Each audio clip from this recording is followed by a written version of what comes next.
nolol waa nolol noloshan waxay leedahay safar xiiso badan safarkaasoo adiga mar walba hoos ku geyn karo mar walbana kor ku qaadi karo laakiin dhamaadka safarkaaga waa mid adiga go'aamin karo wuxuu ku dhamaanayo maanta waxaad aragtaa markii noloshaada hoos ay u dhacdo boqolaal qof oo cadowgaaga way ku farxayaan adigana waxaad dareemaysaa wax walba inay dhamaadeen wax walba inay ku noqon doonaan sidii hore laakiin sidaas ma ahan wax walba way noqon karaan sidii hore si ka fiican ayay ku noqon karaan waa inaad samaysaa dadaal waa inaadan fiirin cadowgaaga waa inaad nafsadaada ku kalsoonaataa wax walba caqabad ku soo gaara waa inaad kor u kacdaa ha joojin kor u kac istaag waad guulaysanaysaa aniga ayaa hubo laakiin su'aashu waxay tahay ma waxaad u socotaa inaad guul weyn gaarto macnaha saxda ee curyaannimadu ma ahan walaala inaadan lahayn wax gacmo ah amaadan lahayn wax luga ah awood darada ugu weyn waa maskaxdeena waa doorashada adiga aad samaysay ee khaldanay maanta dib kuu dhigayo waa mar walba rajadaada aad ku nooshahay aadan rabin inaad samayso amaad ku darto wax ficil ah rajaan ficil lahayn waa nolol aan hibo lahayn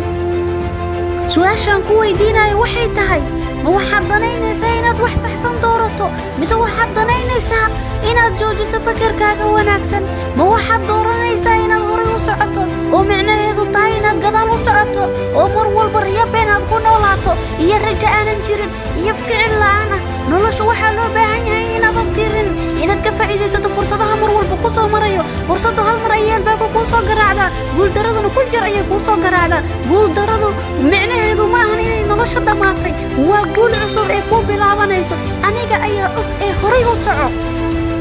ma jirto walaale awood darro ka weyn nolosheena aan haysana maanta markii aan samaysano dib u dhac ama nolosheena uu soo gaaro maxaa yeelay markii aad joojiso ma jirto wax rajo ah laakiinse intaadan joojin ka hor waxaa jirta rajo qurux badan riyo qurux badan adiga ayaa ku ciyaaray adiga ayaa joojiyey mar walba niyadaada iyo maskaxdaada waxaad ka dhaadhicaysaa in wax walba sidii hore ay ku soo noqon karin dib u dhacda waxaa kuu keenayo riyada khaldan ee aad aaminsan tahay mar walba ma waxaad